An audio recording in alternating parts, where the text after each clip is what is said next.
Bonjour à tous, veuillez vous inscrire pour recevoir nos nouvelles quotidiennes.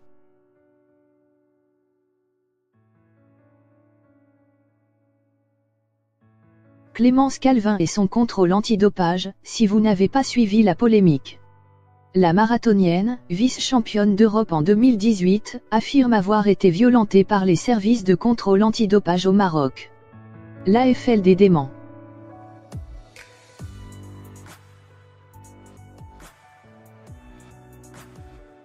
Parole contre parole.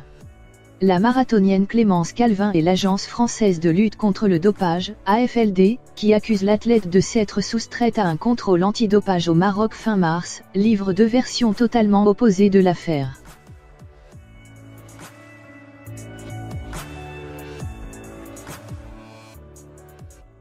La vice-championne d'Europe du marathon à Berlin en 2018 a été suspendue provisoirement mercredi par l'AFLD pour s'être soustraite à un contrôle à Marrakech le 27 mars.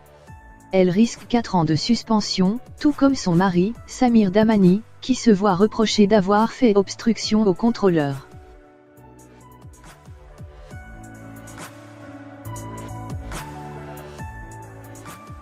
L'affaire touche de plein fouet l'athlétisme français, dont elle était l'une des figures médiatiques depuis son retour de grossesse et sa performance de Berlin. Elle avait été désignée athlète féminine française de l'année en 2018, au même titre que Kevin Mayer chez les hommes. Clémence est une athlète emblématique, sympathique. Si c'est avéré, ce sera une déception d'autant plus grande, à la hauteur des espoirs placés en elle, a indiqué mardi le président de la Fédération française d'athlétisme, FFA, André Giraud.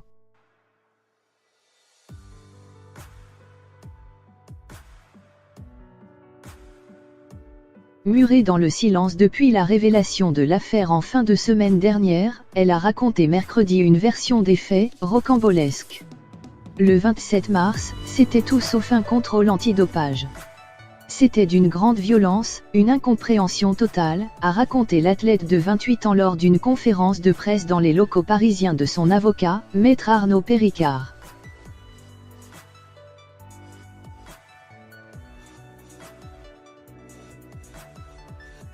Alors qu'elle se baladait avec son fils de 2 ans le 27 mars en fin de journée, et que son mari était quelques mètres plus loin en train d'acheter un gâteau d'anniversaire, 3 personnes sont arrivées derrière moi en courant, l'un m'a saisi par le bras, et ils m'ont dit « Police française, il est où Dahmani, Samir, son entraîneur et mari, également athlète international ».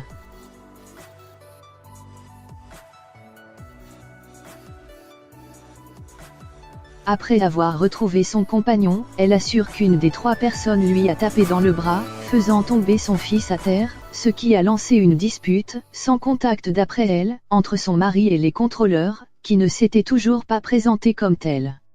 Elle a porté plainte au Maroc pour violences et menaces et assure n'avoir jamais pris la fuite.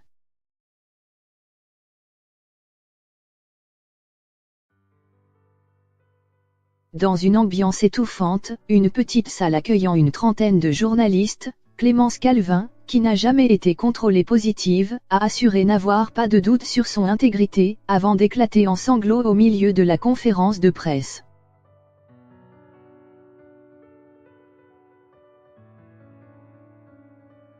Très rapidement, le secrétaire général de l'AFLD, Mathieu Théoran, a fermement démenti des allégations particulièrement graves, dénuées de tout fondement. Jamais un préleveur de l'AFLD n'use de la force, a-t-il assuré lors d'un point presse au siège de l'agence à Paris, quelques minutes après celui de l'athlète. Il a également fermement démenti que les préleveurs, particulièrement expérimentés, aient pu se présenter sous une fausse qualité.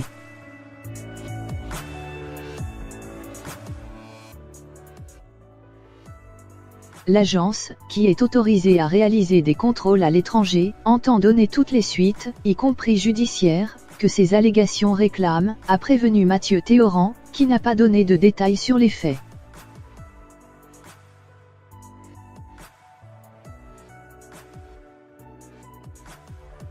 Cette affaire intervient alors que Clémence Calvin devait courir le marathon de Paris dimanche, dont elle était l'une des têtes d'affiche. Suspendue provisoirement à titre conservatoire par l'AFLD, elle ne peut pas s'aligner sur les 42,195 km de la capitale, où elle visait la qualification pour les Jeux de Tokyo en 2020.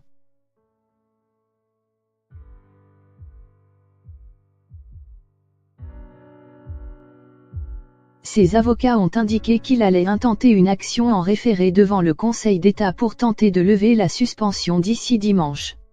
Je souhaite de tout cœur courir le marathon de Paris, a répété Clémence Calvin, qui indique avoir continué sa préparation malgré le contexte.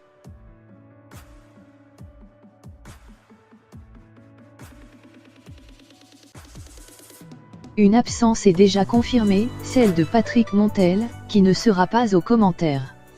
Le journaliste, qui suit l'athlétisme depuis plus de 30 ans sur France Télévisions, a été convoqué par sa direction en début de semaine suite à ses propos polémiques sur cette affaire.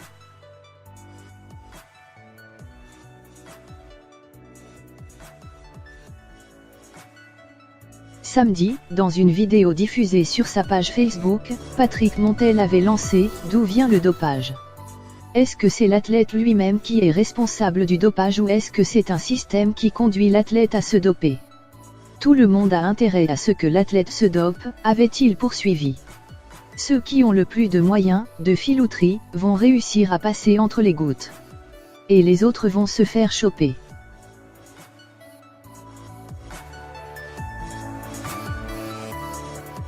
Hors de lui, le recordman du monde du décathlon Kevin Mayer lui avait répondu vertement sur Twitter, soutenu par le champion de biathlon Martin Fourcade. Patrick Montel s'était excusé lundi matin sur le réseau social auprès de Kevin Mayer et tous ceux qui s'entraînent dur et proprement. Dimanche à l'antenne, il sera remplacé par Alexandre Boyon.